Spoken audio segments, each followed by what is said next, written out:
સુરતમાં બકરી ઈદ માટે બકરી ખરીદવા આરોપીઓએ રચ્યું અનોખું તરકટ. સુરતમાં નકલી ચલણી નોટો આપી આરોપીઓ અસલી બકરી લઈ ગયા. ફરિયાદીને નકલી ચલણી નોટો પકડાવી આરોપીઓએ બકરીની ખરીદી કરી. બકરાની ખરીદી કરવા જતા આરોપીઓના નકલી ચલણી નોટના રેકેટનો પર્દાફાશ થયો. નકલી ચલણી નોટના રેકેટનો પર્દાફાશ કરી સચિન પોલીસે 4 આરોપીઓને ઝડપી પાડ્યા. બકરા ખરીદવા રૂ.500ની નકલી ચલણી નોટો આપી આરોપીઓને ભારે પડી.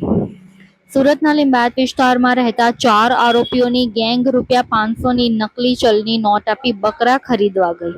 સુરતની સચિન પોલીસે 2 બકરા ખરીદીને રૂ.50,000ની નકલી નોટ આપનારા ઠગબાજોને કલાકોમાં પકડી પાડ્યા.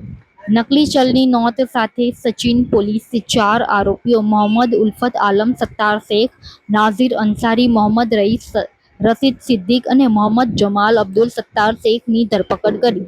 રૂ.500ના દરની 100 નોટો આપીને આરોપીઓએ 2 બકરા ખરીદ્યા હતા. બીજા દિવસે નોટ તપાસતા નકલી ચલણી નોટોની પોલ ખુલી. સચિન પોલીસે ગોડાઉન અને ઘરમાં રેડ પાડી કુલ 322 નકલી નોટો કબજે કરી.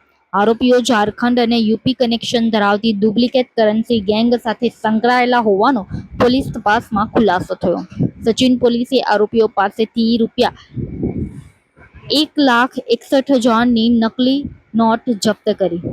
આરોપીઓએ પોલીસથી બચવા પુરાવાઓનો નાશ કરવા નોટ પાણીમાં પલાળી અને સળગાવી હતી.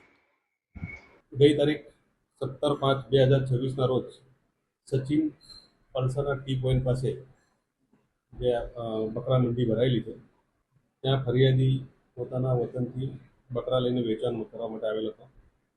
ફરિયાદી છે ભવરલાલ જયચંદ ભાગરિયા અને 17 તારીખે 3 ઈસમો એની પાસે આવેલા અને એ લોકોએ 2 બકરાનો સોદો ફરિયાદી સાથે કરેલો. એક બકરાના 25,000 લીધે 50,000નો સોદો આરોપીઓએ એની સાથે કરેલો. બીજા દિવસે ફરિયાદીએ ચેક કરતા આ જે 100 નોટો આપેલી એમાંથી 3 નોટો હતી ઉપર અને નીચે એ સાચી હતી. બાકી નીચેની નોટ એક સરખા નંબરવાળી જણાઈ આવતા ફરિયાદીએ સચિન પોલીસ સ્ટેશનનો સંપર્ક કરેલો. આ ગુનો દેશ વિરુદ્ધનો ગુનો હોય.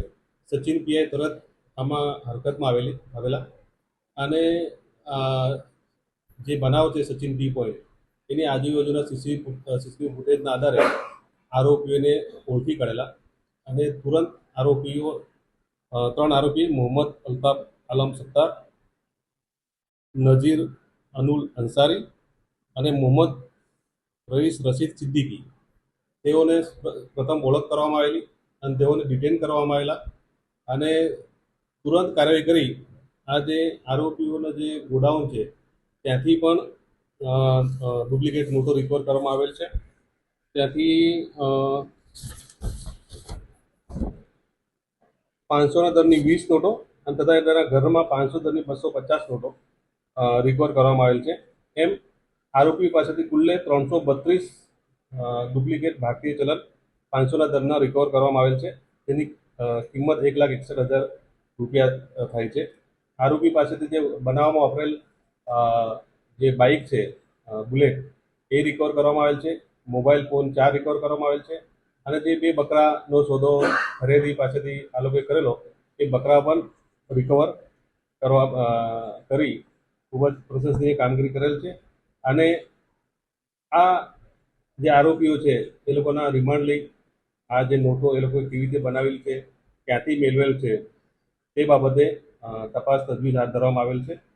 આ ઉપરાંત અમે સચિન પોલીસ સ્ટેશન વતી જાહેર જનતાને અપીલ કરીએ છીએ કે જે આરોપીઓ છે એમને આ ફરિયાદી સિવાય બીજા કોઈને આવી ડુપ્લિકેટ નોટ સર્ક્યુલેટ કરેલ હોય તો સચિન પોલીસ સ્ટેશનનો સંપર્ક કરવા વિનંતી. આરોપીઓ જે છે એ લોકો ક્યાંના છે, ક્યાં રહેવાવાળા છે અને જેને ખરીદેલું જો આરોપી છે મૂળ ઝારખંડ રાજ્યના છે અને અહીંયા લિંબાયત વિસ્તારમાં એ લોકો રહેતા હતા અને એ લોકો સ્ટિચિંગની કારખાનું ચલાવે છે સ્ટિચિંગ.